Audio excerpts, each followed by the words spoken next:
अगर मैं तुमसे पूछूं कि पूरे इंडिया में सबसे बेस्ट अपने चेहरे का ग्लो अप किसने करा है, तो तुम शायद से आंसर नहीं बता पाओगे। तुम्हारे मन में बहुत सारे ख्याल आ रहे होंगे कि भाई सलमान खान या विद्युत जामवाल। इनमें से सारे चेहरे कुछ इस तरह से हैं कि इन सब का ग्लो डाउन हुआ है या फिर वो वैसे के वैसे ही सुंदर हैं। बचपन में भी वो बहुत सुंदर थे और बड़े होकर भी बहुत सुंदर हैं। लेकिन नहीं, एक चेहरा ऐसा भी है जिसने अपने आप पर काम कर कर अपने आप को सुधारा है और ये सारे ऑड्स उन सब को तोड़ा है। मैं बात कर रहा हूं the one and only king Kohli की। विराट कोहली की टीम ने रिसेंटली कप जीता है, सबको पता है ये चीज। लेकिन तुम्हें ये चीज नहीं पता होगी कि कुछ समय पहले, कुछ सालों पहले विराट कोहली कुछ इस तरह के दिखा करते थे। अब ये चेहरा देखकर तुम कह रहे होगे कि भाई ये किसका चेहरा है, ये बंदा तो हमने आज तक नहीं देखा। वेल, तुम गलत नहीं हो। ऐसा जॉ सर्कल विराट कोहली के पास तुमने कभी नहीं देखा। तुमने जब भी विराट कोहली का चेहरा देखा होगा, जॉ लाइन होगी बहुत तगड़ी सी। हर बंदा चाहता है कि भाई विराट कोहली जैसा हेयर कट हो, विराट कोहली जैसी दाढ़ी हो। ऐसी क्या चीज करी है इन्होंने जिससे कि यहां से इतने जॉ सर्कल से यहां गए हैं, इस वीडियो में हम अच्छे से जान रहे होंगे। और इस वीडियो में मैं तुम्हें यह भी बताऊंगा कि किस तरह से तुम विराट कोहली जी की तरह ग्लो अप कर सकते हो। जो सबसे पहली चीज है जो कि विराट कोहली को एक बच्चे वाला लुक दे रही है, वो इनका चेहरा है। और उनका चेहरा ऐसा क्यों दिख रहा है? ऐसा इसलिए है क्योंकि इनके चेहरे पर काफी ज्यादा राउंडनेस है। अगर तुम देखो तो इनका चेहरा एकदम स्लीक सा नहीं है, एकदम तिरछा सा नहीं है। यहाँ पर तुम देखोगे तो इनका चेहरा गम टेस्ट मैच की बॉल ज्यादा लग रहा है। वेल, ऐसा क्यों है कि इनका चेहरा इतना ज्यादा राउंड है? वेल, इसका आंसर बहुत ज्यादा सिंपल है। जो सबसे पहली चीज है वो है इनकी चीक बोन। अगर तुम्हें नहीं पता चीक बोन क्या होता है, तो चीक बोन ये वाला हिस्सा होता है। यहां पर तुम अपनी आंखों के नीचे फील करोगे तो तुम्हें हड्डियां फील होंगी। ये हड्डियां ही चीक बोन्स हैं। ये हड्डियां जितनी आगे की तरफ होती हैं, तुम्हारा चेहरा उतना ज्यादा अपलिफ्टेड सा लगता है और ऐसा लुक देता है कि तुम्हारे यहाँ पर पफीनेस कम है, तुम्हारे चीक्स अंदर धसे हुए हैं। ये हॉलो चीक्स जो लोग करते रहते हैं ना, ये चीक बोन्स ही क्रिएट करती हैं। तुम्हारी चीक बोन्स की जितनी ज्यादा फॉरवर्ड ग्रोथ होगी और ऊपर की तरफ ग्रोथ होगी, फेस उतना ही मॉडल टाइप दिखेगा। तुम जितने भी मॉडल्स देख लो, उनकी चीक बोन्स ऊपर की तरफ होती है। अगर मैं इंडियन जेनेटिक्स की बात करूं तो तुम भी अपने चीक बोन्स को फॉरवर्ड कर सकते हो, लेकिन उसके लिए तुम्हें कुछ ऐसी चीजें करनी पड़ेंगी जो मैं वीडियो में आगे बताऊंगा। अब जो दूसरी इंपॉर्टेंट चीज है जो कि तुम्हें ध्यान देनी है, वो है तुम्हारा फेस फैट। यहां पर तुम विराट कोहली की फोटो देख सकते हो, यहाँ पर फेस फैट बहुत ज्यादा है compare to his new photos. यहाँ पर देखोगे तो इतना ज्यादा फेस फैट नहीं है। ये चीज बहुत ज्यादा लाइट नजर आ रही है कंपेयर टू दिस। ये फेस फैट कम कैसे हो? सबसे पहला तरीका है वो है ओवरऑल बॉडी फैट परसेंटेज को कम करना। बॉडी फैट परसेंटेज का बेसिक मतलब है कि तुम्हारी बॉडी के अंदर कितना ज्यादा फैट स्टोर है। तुम्हारी बॉडी सिर्फ और सिर्फ फैट से नहीं बनी, इसके अंदर ऑर्गन्स भी हैं, मसल्स भी हैं और बोन्स भी हैं। ये सब मिलकर तुम्हारी बॉडी का वेट बढ़ाते हैं। अब ये जो फैट है, ये दिक्कत देता है। तुम अपने फैट को एक स्टोरेज की तरह से समझ सकते हो। तुम्हारी बॉडी सारा खाना स्टोर कर लेती है जिससे कि वो बाद में यूटिलाइज कर सके। लेकिन हमारा इतना गंदा सेडेंटरी लाइफस्टाइल हो चुका है कि हम सारा दिन बस खाते रहते हैं, अपनी बॉडी को रेस्ट नहीं देते हम बिल्कुल भी। हम खाते रहते हैं जिसके कारण हमारा फैट बढ़ता जाता है। अब हर किसी की बॉडी कहीं ना कहीं फैट स्टोर करती है। कुछ के लिए ये फैट लव हैंडल में स्टोर होता है, तो कुछ के लिए फैट फेस में स्टोर होता है।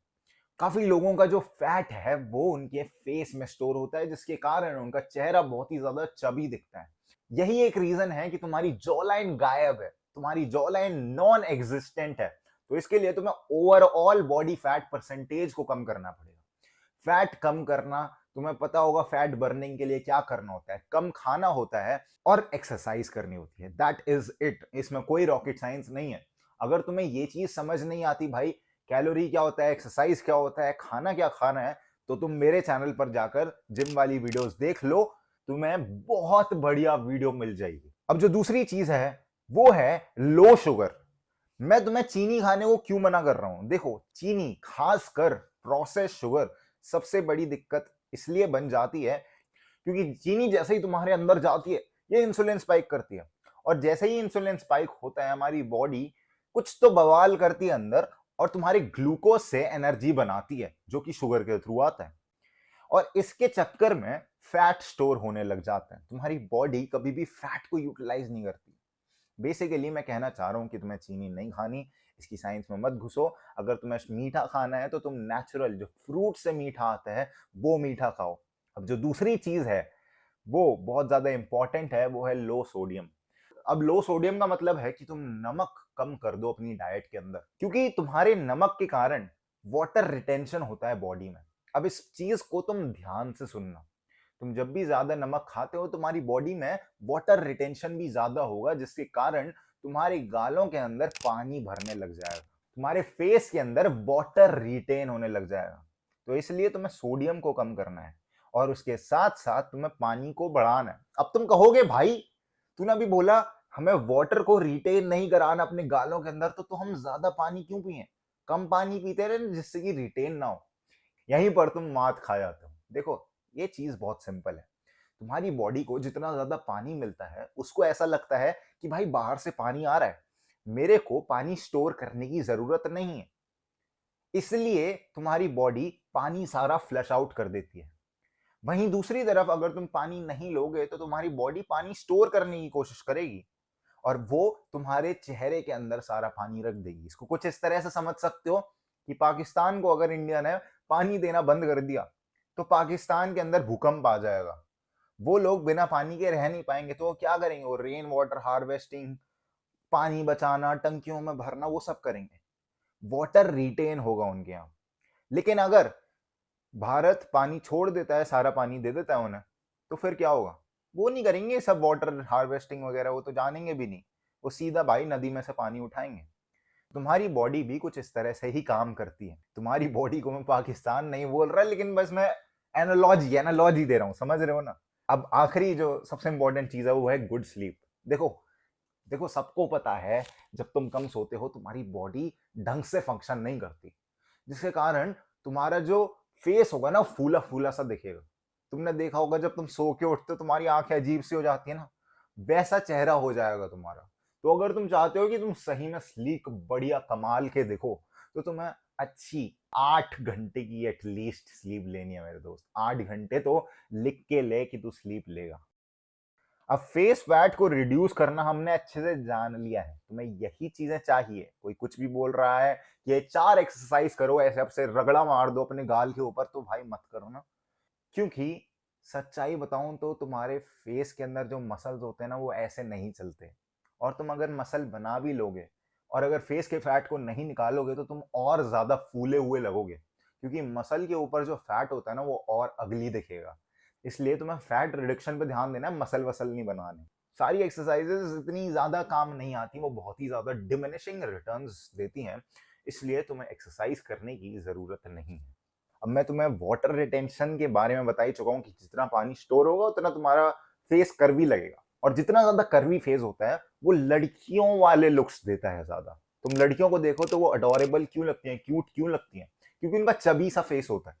वहीं दूसरी तरफ अगर तुम लड़कों में देखो तो वो चीज टॉलरेट नहीं हो पाती। लड़कियों में चबी फेस के लिए टॉलरेंस ज्यादा है, लेकिन लड़कों में नहीं है, क्योंकि जितना ज्यादा कम बॉडी फैट परसेंटेज होगा तुम्हारा, तुम उतने ही ज्यादा मैस्कुलिन साइड पर लाए करोगे। अगर हम फेशियल डायमॉर्फिज्म की भी बात करें तो तुम्हारे मुंह के अंदर, तो तुम्हारे चेहरे के अंदर जितना फैट कम होगा तुम उतने ही ज्यादा मर्द दिखोगे।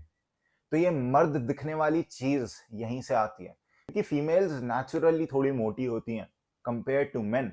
उनमें बॉडी फैट परसेंटेज भी ज्यादा होता है, इसलिए टॉलरेंस भी ज्यादा होता है ना। अब अगली बहुत इंपॉर्टेंट चीज आती है, वो है गोनियल एंगल। तो अगर हम बात करें अब गोनियल एंगल की, तो ये वो एंगल है जो कि तुम्हारा लोअर जॉ यानी मैंडिबल और रैमस बनाता है, यानी ये वाली हड्डी, इसके बीच में जो एंगल बनता है इसको हम गोनियल एंगल कहते हैं। अब गोनियल एंगल तुम्हारा जितना ज्यादा कम होगा तुम उतने ही ज्यादा मैस्कुलिन लगोगे। और ये अचीवेबल कैसे है गोनियल एंगल? ये सब तुम्हारे फेस फैट से अफेक्ट होते हैं। अब एक आइडियल गोनियल एंगल की जो विड्थ होती है वो होती है 120 से लेकर अराउंड 135 डिग्रीज तक, ये मेन में होता है। तुम्हें इसके बीच में गोनियल एंगल चाहिए, तभी जाकर तुम अच्छे दिखोगे। जिनका गोनियल एंगल बहुत ही कम होता है, उनकी जॉ लाइन अजीब सी दिखती है, एकदम डाइजेस्ट सी नहीं करी जाती। अब अगर हम विराट कोहली का गोनियल एंगल देखें तो ये उसी रेंज में पड़ रहा है, 120 से 135 के बीच में। तो ये चीज डिटरमाइन बहुत ज्यादा करेगी कि तुम कितने ज्यादा मैस्कुलिन लग रहे हो। अब अगर मैं पुरानी फोटो तुम्हें ध्यान से दिखाऊं तो इनकी पुरानी फोटो में अगर हम गोनियल एंगल देखना चाहें, पहली बात तो यहाँ पर एंगल बनेगा नहीं क्योंकि ये पूरा सर्कल है, सर्कल के अंदर एंगल ही क्या देखोगे। तो अगर हम देखना भी चाहें तो कुछ इस तरह से तुम देख पाओगे कि इनका गोनियल एंगल अराउंड 147 डिग्रीज बन रहा है, जो कि एक आइडियल रेंज नहीं है। तो मैं तुम्हें यही चीज बताना चाह रहा हूं कि तुम्हारा गोनियल एंगल एक आइडियल रेंज में लाए करेगा, तभी तुम विराट कोहली जी की तरफ बहुत ही बढ़िया दिख पाओगे। मेरे दोस्त एक चीज याद रखना, जितना ज्यादा गोनियल एंगल होगा तुम उतने ही फीमेल वाली कैटेगरी में आओगे, क्योंकि फीमेल्स पर एक ज्यादा गोनियल एंगल अच्छा लगता है। तो ये गोनियल एंगल को फिक्स करने के लिए अगेन फेस फैट कम करना बहुत ज्यादा जरूरी है। ना अब अगली बहुत ही महत्वपूर्ण चीज वो है एक स्मॉलर चिन। तुम देख सकते हो किस तरह से इनका चिन यहीं पर खत्म हो जा रहा है। जितना ज्यादा छोटा चिन होगा उतने कम फेशियल थर्ड्स में रेशो तुम्हें दिखेगा। यहाँ पर तुम देख सकते हो कि इनका जो ये और ये वाला जो रेशो है, इसको हम फेशियल थर्ड्स का रेशो कहते हैं, गोल्डन रेशो भी कुछ लोग कहते हैं इसे। तो ये रेशो तुम्हारा 1:3 में होना चाहिए। यानी अगर ये 3 हिस्से हैं तो इनमें से एक एक पार्ट सब पे होना चाहिए। ये 1.27 नहीं हो सकता, 1.45 नहीं हो सकता। जितना ज्यादा वेरिएशन होगा इन तीनों पार्ट्स के अंदर, तुम्हारा चेहरा उतना ही अगली दिखेगा। ये मैं नहीं कह रहा हूं, ये नेचर की सिमेट्री कह रही है। तो अगर इनके चेहरे में हम देखें तो इनका फोरहेड तो बहुत ज्यादा बड़ा है, उस हिसाब से मिड फेस रेशो भी ठीक ही है, लेकिन जो चिन है वो इतना ज्यादा छोटा है जिसके कारण ये सारा रेशो खराब कर देता है। तो इसलिए तुम्हें फोकस करना है कि तुम्हारी चिन की लेंथ ज्यादा हो। अब चिन की लेंथ कैसे बढ़ाएं भाई, वो तो हड्डी है। मसल्स को तो एक पल को चेंज कर सकते हैं, लेकिन हड्डी को कैसे करें? तो उसके लिए तुम्हें करनी पड़ेगी बियर्ड ग्रूमिंग। तुम यहां पर ध्यान से देख पा रहे हो कि किस तरह से चेहरे के अंदर पूरा चेंज आ गया जैसे ही हमने किंग कोहली की बियर्ड हटाई। इनकी बियर्ड बहुत बढ़िया फ्रॉड करती है। इनके पास इतनी अच्छी जॉ लाइन हो भी नहीं, उसके बाद भी बहुत प्यारी जॉ लाइन दिखा देती है एक बियर्ड। तो तुम्हें अगर बियर्ड नहीं आती है तो तुम टॉपिकल मिनॉक्सिडिल 5% अपने पैचेस पर लगा सकते हो, जहां पर भी तुम्हें बियर्ड नहीं आ रही है। देखो मेरे दोस्त, अननेचुरल वेज पर मत जाना कि तुम बियर्ड ट्रांसप्लांट करा लो, तुम्हारे लिए बहुत ही घातक हो सकता है। बेस्ट तरीका है कि तुम जहां पर बियर्ड नहीं आ रही है वहां पर तुम मिनॉक्सिडिल डाल लो। और अगर तुम्हें बियर्ड नहीं आती है तो कोई बात नहीं, फेस फैट रिड्यूस करो और म्यूइंग करने की कोशिश करो। म्यूइंग तुम्हारे जॉ को आगे फॉरवर्ड करेगी। उसके साथ साथ एक ये बोनस टिप याद रखना कि जब भी तुम सांस लो तो अपने मुंह से सांस मत लेना, अपनी नाक से सांस लेना, क्योंकि तुम्हारी नाक सांस लेने के लिए बनी है, तुम्हारा मुंह नहीं बना है। अगर तुम मुंह से सांस ले रहे हो इसका मतलब है कि तुम भाई नाक से चावल खा रहे हो, समझ रहे हो ना? That doesn't make any sense. इसलिए तुम्हें मुंह से भी सांस नहीं लेनी है। जो लोग मुंह से सांस लेते हैं उनका जॉ अंदर की तरफ चले जाता है और उनके दांत एकदम बिगड़ जाते हैं। तो अगर तुम्हें नहीं चाहिए गंदे से क्रुक्ड पीले दांत, तो तुम्हें भाई नाक से सांस लेनी पड़ेगी। मुंह बंद करके सोया करो। अब देखो, बियर्ड होना तो जरूरी है ही, लेकिन एक थिक बियर्ड होना बहुत ज्यादा जरूरी है। क्योंकि अगर इस फोटो में इनके पास एक थिक बियर्ड होती तो शायद थोड़ा और फैट छुप सकता था, लेकिन कुछ ऐसा फैट होता है जो कि चाहे जितनी बियर्ड उगा लो तुम्हारा नहीं छुपेगा और तुम एक रेडिट के मॉडरेटर जैसे लगोगे। तो अगर तुम्हें वैसा नहीं दिखना तो मेरे दोस्त, तुम्हें फेस फैट कम करने पर ही ध्यान देना है। क्योंकि भाई मेरे, अगर तुम ध्यान से देखो तो रोहित भाई शर्मा भाई की भी बियर्ड है और इस फोटो में तो विराट कोहली जी की भी बियर्ड। लेकिन दोनों फैट क्यों लग रहे हैं? क्योंकि ओवरऑल बॉडी फैट परसेंटेज ज्यादा लग रहा है। चाहे तुम मोटे क्यों ना हो, बियर्ड हर चीज नहीं छुपा पाएगी। बियर्ड सिर्फ और सिर्फ तब काम करेगी जब तुम पतले होगे। तो इसलिए पतला होना बहुत ज्यादा जरूरी है। इमेजिन करो अगर रोहित भाई शर्मा भाई भी हमारे पतले होते, कितने बढ़िया दिखते। लेकिन ही चोज नॉट टू। और वहीं दूसरी तरफ इनके कलीग मिस्टर विराट कोहली को तुम ध्यान से देख सकते हो। एक बंदा मॉडल लगता है और एक बंदा तो क्या ही कहूं मैं। तो इसलिए तुम्हें फेस फैट कम करने पे ज्यादा ध्यान देना है मेरे दोस्त। फेस फैट कम करने के लिए मैंने तुम्हें पूरी तरह से गाइड कर लिया है। अगर तुम्हें अभी भी कुछ चीजों में डाउट है तो नीचे जाना, पहला लिंक होगा डिस्क्रिप्शन में, उसको जाकर चेकआउट करना। मैं वहां पर कोचिंग कॉल सेशंस देता हूं जिसमें मैं तुम्हें वन ऑन वन तुम्हारे साथ बैठ के तुम्हारी एक एक प्रॉब्लम को लूंगा और सारी प्रॉब्लम्स को डिस्कस करके तुम्हें एक सॉल्यूशन बताऊंगा। ये सॉल्यूशंस सिर्फ हवा से नहीं आएंगे। मैंने इतने सारे रिसर्च पेपर पढ़े हैं, मैंने इतनी सारी रिसर्च करी है खुद से बैठ के, और मैंने खुद पर वो चीजें अप्लाई करी हैं जिसके कारण मैं यहां से यहां तक पहुंच गया। तो मैं हवा में तो बात नहीं कर रहा हूं, मैंने पर्सनली लुक्स मैक्सिंग करी है, इसलिए मैं तुम्हारी भी हेल्प कर सकता हूं। हाँ, मैं चीको लचावस्की जैसा एकदम नहीं दिखता हूं, लेकिन मेरे पास इतने अच्छे जेनेटिक्स नहीं थे जैसे चीको लचावस्की के होते हैं। बस मेरे पास जुगाड़ अवेलेबल थे जिनके कारण मैंने अपने चेहरे को थोड़ा सुधार लिया। तो तुम जाकर उस लिंक को चेकआउट कर सकते हो। This was it for the video. Grind set करते रहे, माइंड सेट तेरा बदल ही रहा हूं मेरी जान।